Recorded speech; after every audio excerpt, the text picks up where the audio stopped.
ఆ అమ్మాయికి సంబంధించిన తల్లిదండ్రులు ఎవరైతే ఉన్నారో మా అమ్మాయిని మైనరు ఆమె పైన మద్యం తాగించి పలుమార్లు అత్యాచారానికి పాల్పడ్డాడు అని చెప్పేసి అతని మీద కేసు పెట్టడం అనేది జరిగింది.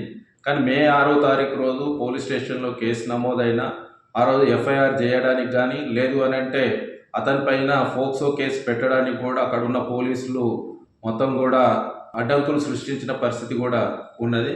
కానీ ఎట్టకేలకు ఫోక్సో కేసు పెట్టారు.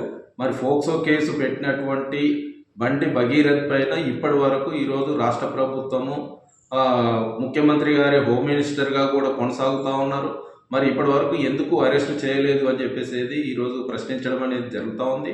దాంతోపాటు కేంద్ర సహాయ మంత్రి హోంశాఖ సహాయ మంత్రికి సంబంధించిన కొడుకే ఈరోజు పరారీలో ఉంటే మిగతా వాళ్ళను ఎలా పట్టుకుంటారు అని చెప్పేసి ఈ సందర్భంగా అడుగుతాం. ఒకవైపు ఏమో బీజేపీ గవర్నమెంటు బేటీ బచావో బేటీ పడావో అని చెప్పేసి ఒకవైపు చెప్తా ఉన్నది.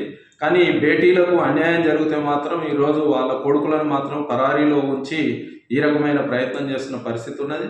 అందుకని ఎట్టి పరిస్థితుల్లో ఈరోజు బండి సంజయ్ కుమారుడు బండి భగీరథ్ను వెంటనే అరెస్టు చేయాలి ఫోక్సో కింద అని చెప్పేసి ఈ సందర్భంగా డిమాండ్ చేస్తా ఉన్నాం.